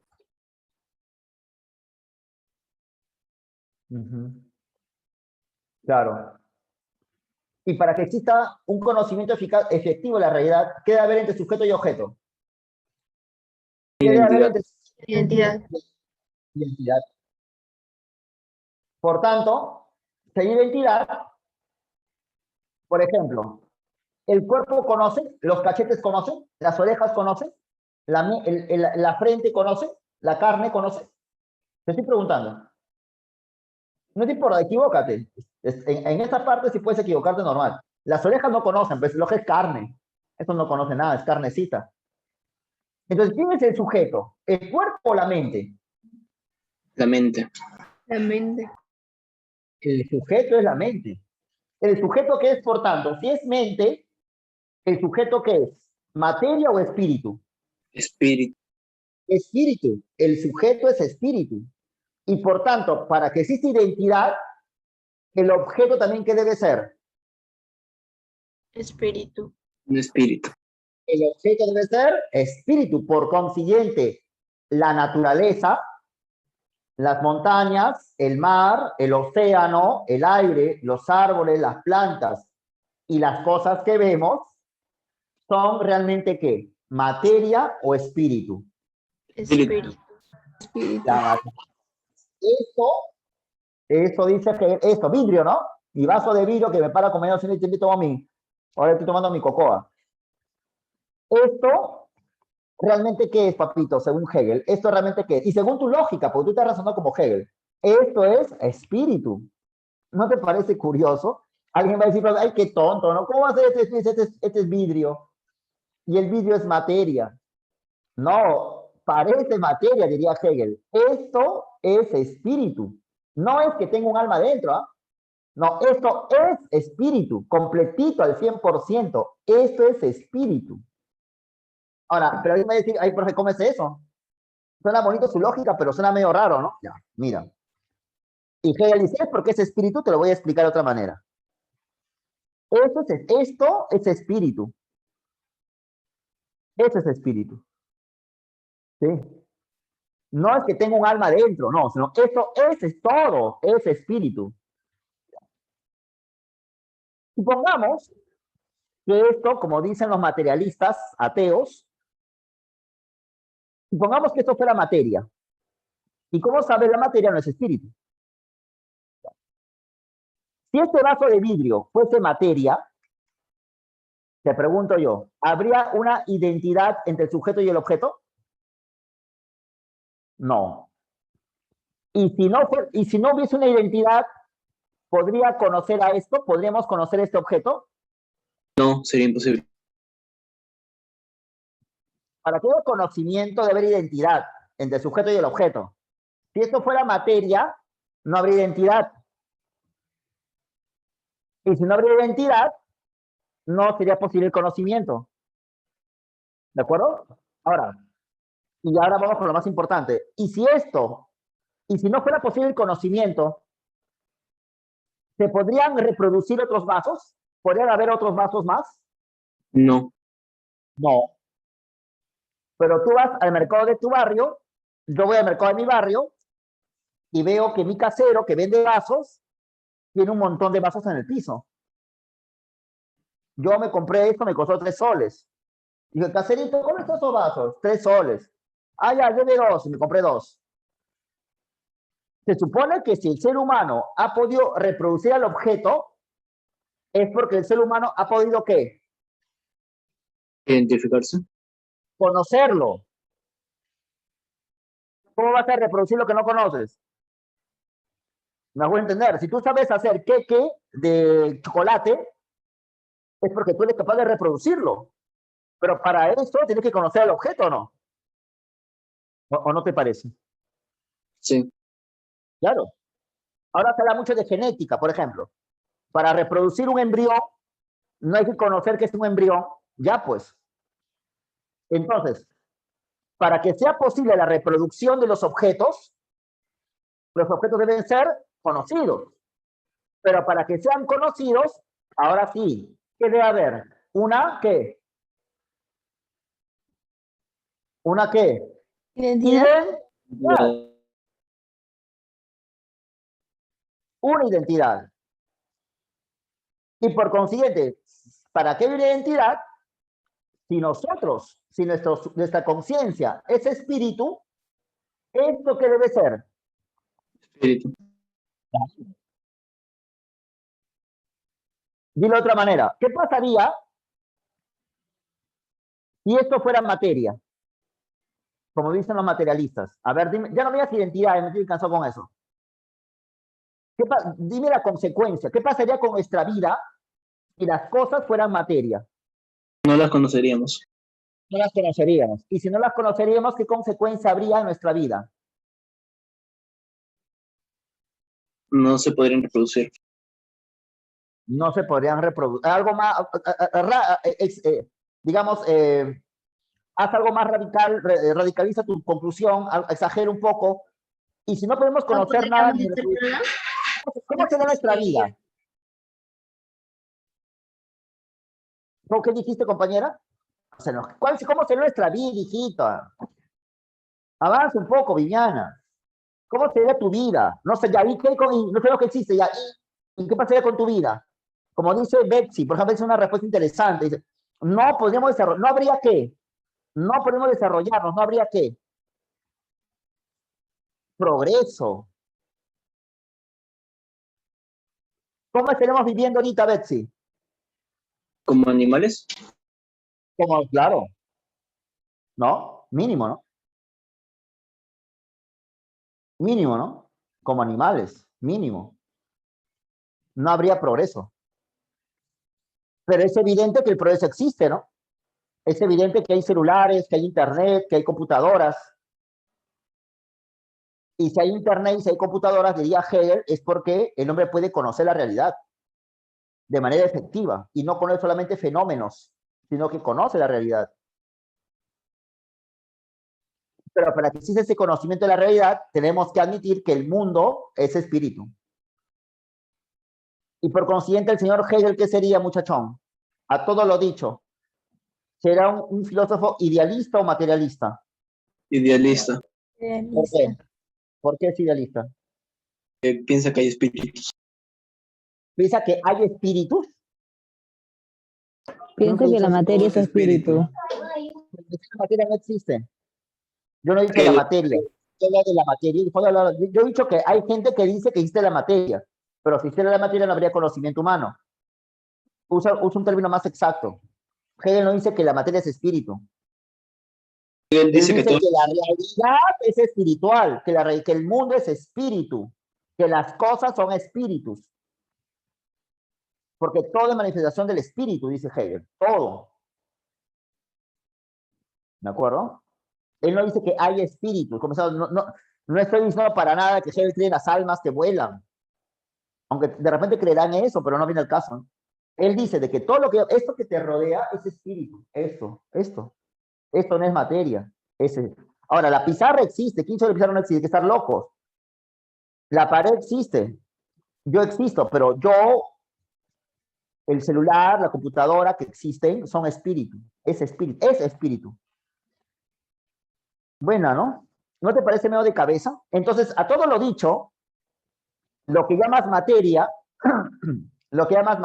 siguiendo con la lógica de Hegel, sería primario o secundario. Ya, a ver, lo que llamas materia. Materia, ya, ¿qué sería?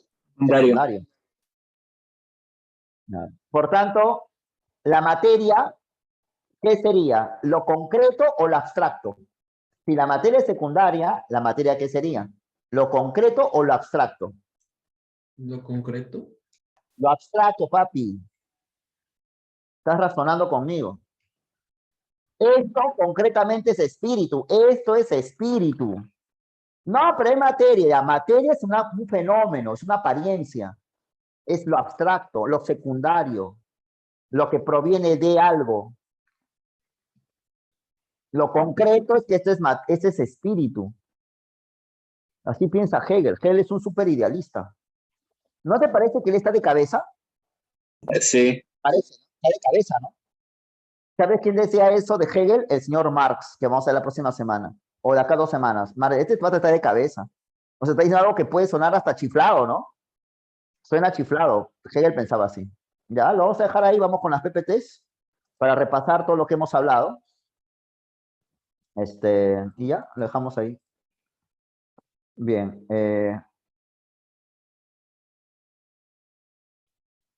Vamos a garantizar entonces. Ya, ese es Hegel, acá está el filósofo, obviamente. Ah, no lo compartí, ¿no? Ya no lo compartí, ahora lo comparto. Ahí está. Ahí está. Ahí está Hegel. Ya, este es el autor de hoy que hemos visto. El contexto de Hegel es después de la Revolución Francesa, ¿ya? Era hincha de Napoleón Bonaparte, te conté, ¿no? Que Hegel creía que Napoleón encarna la libertad. Él vive la época de la Restauración después de la derrota de Napoleón, cuando ya se van formando los estados modernos, y Hegel quería, ¿no?, que Alemania sea un estado moderno. Y Hegel es también amigo de los románticos. Este señor que está a la izquierda se llama Goethe, que es un romántico, y el que está a la derecha es Hölderlin, que era su pata en la Universidad de Tubinga en Alemania. Hegel estudió teología. Hegel es idealista, creo que partía es claro, concibe la de un estado moderno, por supuesto, y acá están las obras de Hegel. Y acá está, pues, es solamente cuestión de que mira nomás cómo es el asunto de la dialéctica hegeliana, ¿no? Tesis, antítesis, síntesis. Tesis, antítesis, síntesis, ¿no? La razón va buscando lo total, ¿no es cierto? La razón va buscando siempre la síntesis. A la razón le encanta sintetizar y buscar siempre lo general. ¿Mm? Y acá está, creo que este es un ejemplo muy didáctico de cómo es el asunto de la dialéctica, ¿no? Primer momento, se afirma, ¿te acuerdas? Se afirma algo, por ejemplo, un capullito, ¿no? Se afirma el capullo, la semilla. Y luego esa semilla genera una flor, que sería la antítesis, porque sale del capullo y su opuesto, ¿no? Es su opuesto a la flor. Pero ambas, capullo y flor, se sintetizan en la fruta. La fruta tiene semillas, ¿no es cierto? Entonces, esa síntesis que es la fruta, se vuelve una nueva ¿qué? A ver, ¿te acuerdas? Esa síntesis que es la fruta, se vuelve una nueva ¿qué? Tesis. Una tesis. Y eso sigue, ¿no? Eso sigue. Ahí no acaba, profesor. Eso sigue. Y luego, y acá, de una manera un poco más filosófica, si quieres, todo ese espíritu, recuerda que para Hegel todo es espíritu, absolutamente todo ese espíritu, todo, pero claro, las montañas, el mar y el sol es un espíritu sin conciencia, un espíritu enajenado, dice Hegel, un espíritu fuera de sí, no tiene conciencia de nada, la naturaleza, las montañas y el sol no tienen conciencia de nada, de nada, de nada, de nada. Ya la conciencia, ¿con quién aparece? Con el hombre. Por eso que en el hombre ya es una idea para sí, un espíritu en sí mismo, un espíritu consciente. Pero como también lo hemos visto cuando empezamos a leer estos textos, el hombre no es que de pronto aparezca la conciencia, sino que se va dando poco a poco a lo largo de la historia, ¿no? Recuerda que la vida del hombre, de la humanidad, es muy similar a la vida de los bebitos, ¿no? De los individuos, que poco a poco van adquiriendo conciencia. Y acá está, pues, ¿no? Que es más detalladito, pues. La idea en sí misma, la naturaleza y el espíritu. El espíritu vendría a ser ya la consecuencia última, el hombre. Y acá está, espíritu subjetivo, espíritu objetivo, espíritu absoluto. Ya, para hacerle de una forma muy sencilla esto, subjetivo es lo que llevamos dentro, subjetivo, objetivo es lo que mostramos. Por ejemplo, el amor que siento por mi mamá, a ver, lúcete tuya, yo amo a mi madre, quiero mucho a mi mamá. El amor que yo siento por mi madre es algo que está en mí. ¿Qué espíritu es? ¿Espíritu subjetivo o espíritu objetivo? Subjetivo. Subjetivo. Subjetivo, está en mí. Yo amo a mi mamá, espíritu subjetivo. Claro, es espíritu subjetivo. Mis ideas de libertad, yo me siento libre de pensar lo que me da la gana. ¿Qué espíritu es? ¿Subjetivo o objetivo? Subjetivo. Subjetivo. Claro. Que yo ame a mi vecina, ¿qué espíritu es? ¿Subjetivo o objetivo? Si yo estoy enamorado de mi vecina. Subjetivo. Pero yo, como estoy enamorado de mi vecina, me la declaro, digo, te quiero mucho, quiero casarme contigo, ella me acepta, nos casamos y formamos una familia. La familia ya es una institución que existe en la sociedad. Por tanto, la familia, que es expresión del amor, ¿qué sería? ¿Espíritu subjetivo o espíritu objetivo? Objetivo. Objetivo. El Estado peruano, cuyo jefe es Sagasti, ¿qué espíritu es? ¿Subjetivo o objetivo? El Estado peruano. Objetivo. Objetivo. El amor que siento por mi papá, ¿qué espíritu es? Subjetivo. Subjetivo. El amor que siento por mi padre, espíritu subjetivo, con ese. Pero el Día del Padre, que se celebra cada tercer domingo de junio, es una institución social, es un aspecto cultural de nuestra sociedad. El Día del Padre, ¿qué espíritu es? Objetivo. Objetivo. Así. Entonces, ¿has entendido? Tú dilo y no yo. ¿Quién produce a quién?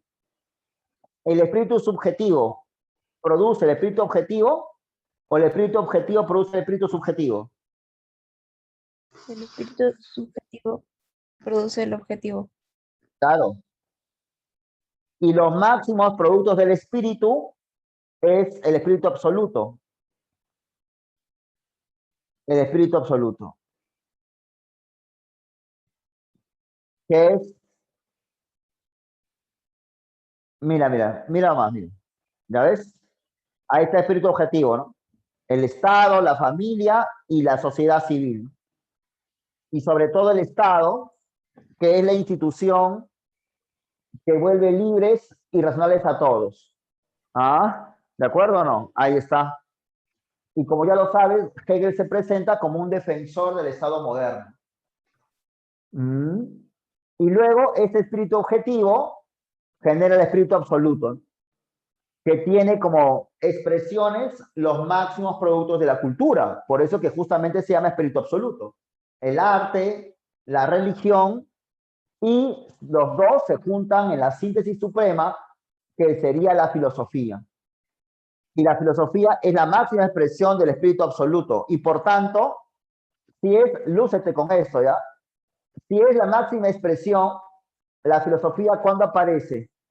¿Cuando la sociedad se inicia o cuando la sociedad se acaba? Si es el máximo, cuando surge el máximo producto, cuando la sociedad se inicia o se acaba, cuando está en su inicio o su paso. Se acaba, claro, porque es el máximo producto, es el producto más tardío. Entonces la filosofía es el producto más tardío, aparece cuando las sociedades se encuentran en su ocaso. Por eso Hegel decía, el búho de Minerva levante el vuelo al atardecer. El búho de Minerva levante el vuelo al atardecer. Que los máximos productos del espíritu aparecen cuando las sociedades se encuentran en decadencia. Uno más recuerda, por ejemplo, la filosofía de Platón y Aristóteles. Esas filosofías surgen cuando Grecia estaba en decadencia, no cuando estaba en hegemonía. Tiene sentido, ¿no? Si es lo más complejo, debe ser cuando ya la sociedad está viejita. Lo más juvenil, lo más muchachón, no puede ser lo más complejo. Buena, ¿no? Interesante. Y acá está, pues creo que es algo que hemos visto ya. Hemos estado hablando. Creo que para ti esto es claro. Porque esto fue lo primero que empezamos a hablar, ¿no? De cómo Hegel concibe la historia en la cual las sociedades se vuelven cada vez más libres, más racionales. Y todo se termina en el Estado moderno, ¿no? Que es el Estado alemán, dice Hegel. Ahora, y una cosa más, mira, sigamos, tenemos tiempo. Y una cosa más. A todo lo dicho, Hegel es la síntesis, ¿no? Ya lo hemos dicho, de la ilustración y el romanticismo. Pero como es síntesis, esa síntesis automáticamente se vuelve ¿qué? Una tesis. Una tesis. La síntesis se hace tesis. Automáticamente se hace tesis. Automáticamente se hace tesis. ¿Y Hegel qué era? ¿Materialista o idealista? Idealista. Hegel era idealista. Por tanto, su antítesis, ¿qué sería? Materialista. Y acá está, él es materialista. Feuerbach.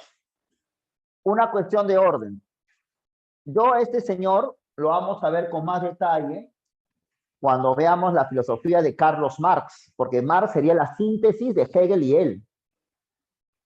Ya, pero igual te voy a dar algunos datos muy generales sobre él, que tú solo lo vas a sacar. Este Feuerbach es un materialista. Por tanto, según Feuerbach, ¿quién crea quién? ¿La materia crea el espíritu o el espíritu crea la materia? La materia crea el espíritu. Por tanto, si la materia crea el espíritu, según este señor Feuerbach, ¿el hombre crea a Dios o Dios crea al hombre? El hombre crea. Dios, no, el hombre crea a Dios. Total A, el hombre crea a Dios. El hombre crea a Dios, maestro. El hombre crea a Dios. Claro, es el hombre quien crea a Dios. Entonces, el hombre crea a Dios por lo siguiente, dice Feuerbach. Y ahora le toca a ti. El hombre crea, creación libre. El hombre busca la perfección, pero no la encuentra por ningún lado. Entonces, como el hombre busca la perfección, pero no encuentra perfección por ningún lado, entonces, ¿su Dios qué es? Perfección. ¿Cristiano? No, ¿de qué estamos Perfección. hablando? A ver, si el hombre busca la perfección, pero no la encuentra por ningún lado, entonces, ¿su Dios qué es? ¿Imperfecto o perfecto? Perfecto. Perfecto. Perfecto. Yo busco la perfección, no la encuentro por ningún lado, de imaginación creo un ser perfecto. El hombre busca la justicia en este mundo injusto y por tanto no encuentra la justicia por ningún lado. Por tanto, su Dios es ¿qué? Justo. Justo. El hombre busca la bondad y no la encuentra por ningún lado. Por tanto, su Dios es ¿qué? Bondadoso. Bondadoso y bueno. Por consiguiente,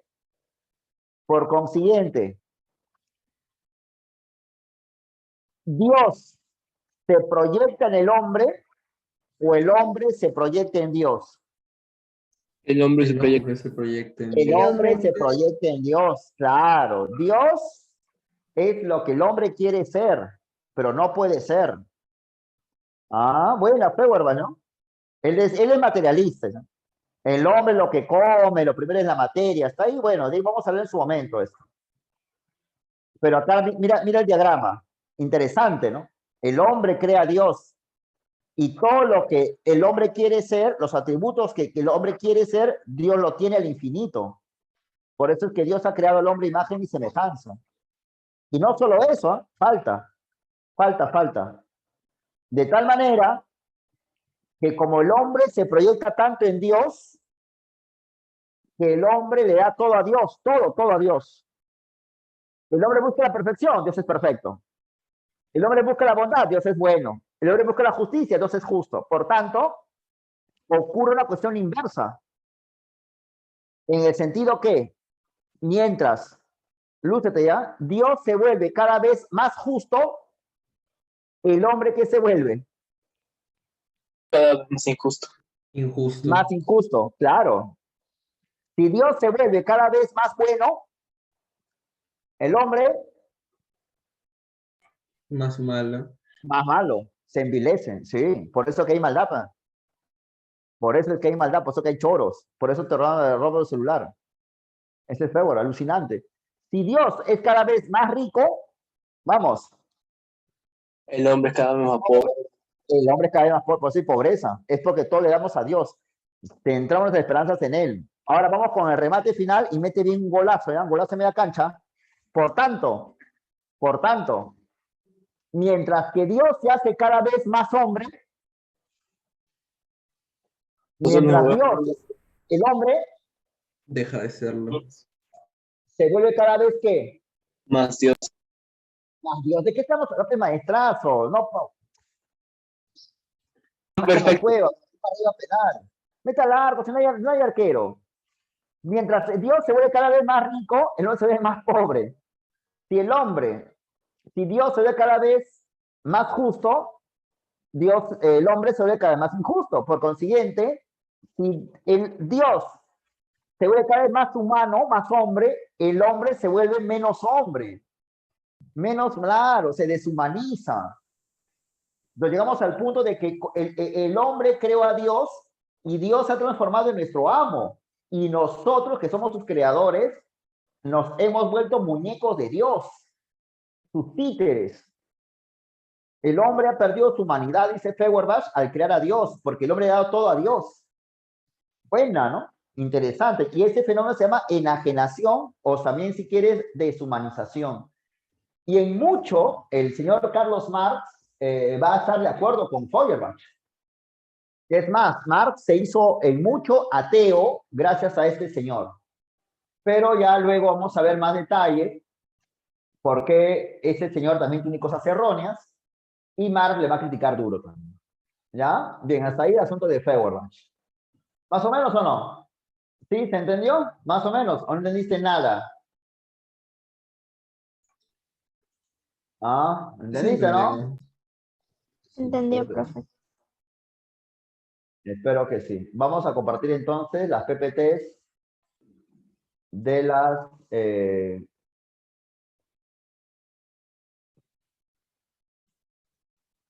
de hoy, ya incluyendo la lectura que hemos estado revisando hoy día.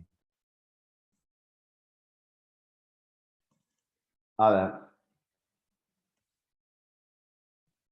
esta es la uno, tómale foto.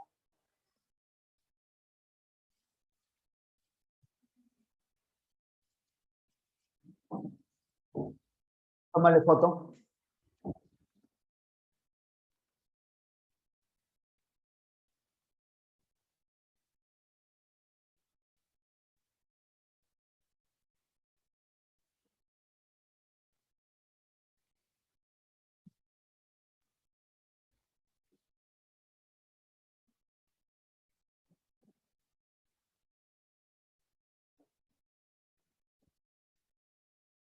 ¿Ya listo?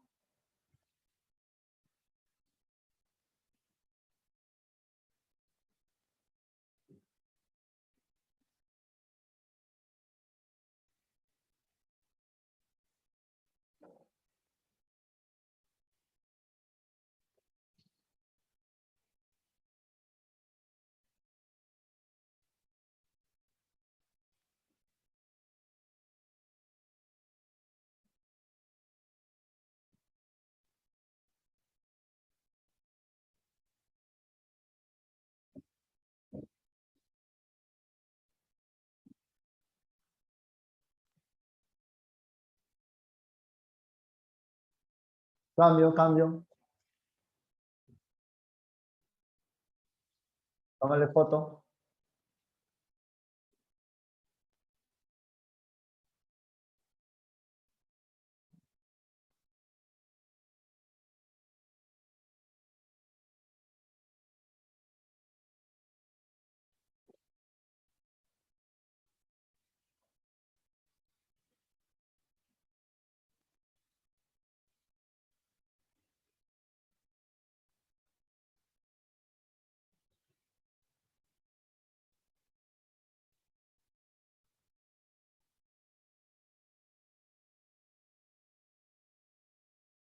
Cambio.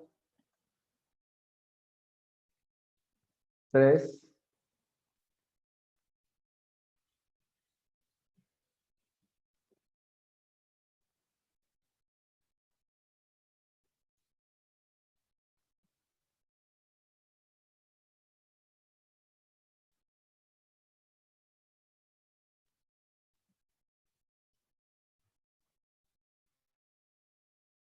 Cambio, cambio, cambio, cambio, cambio.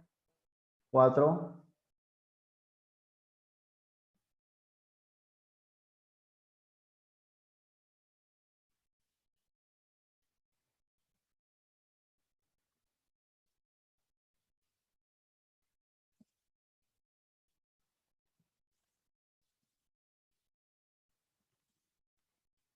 Por favor.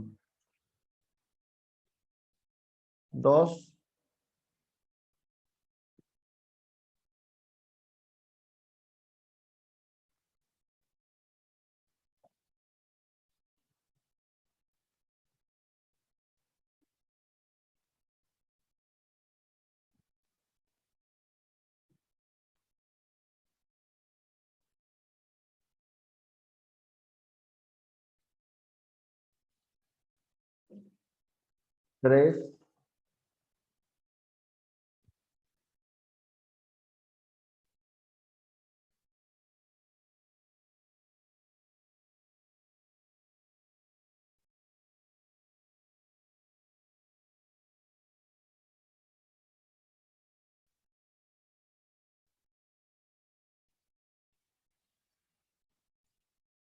Cambio.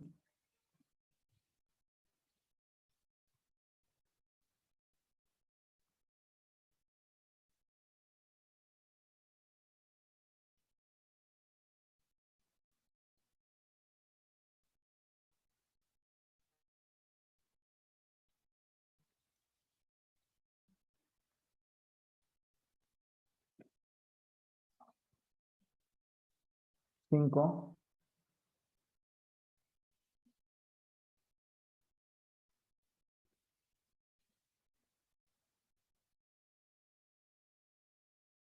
Cambio, cambio, cambio, cambio.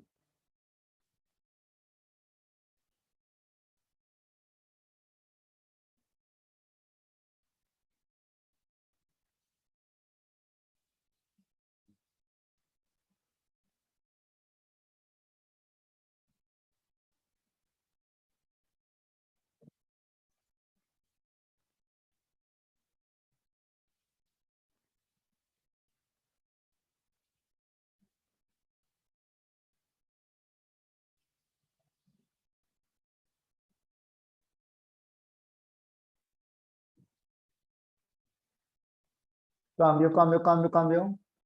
Esta es la última.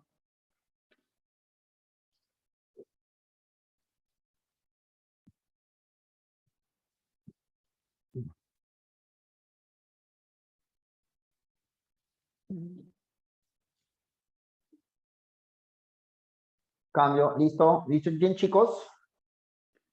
Cuídense mucho.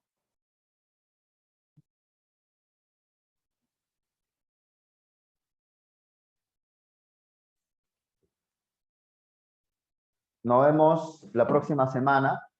Gracias por todo. Espero que hayas entendido la clase. Chao. Hasta luego. Nos vemos. Chao. Nos vemos. Hasta luego. Chao.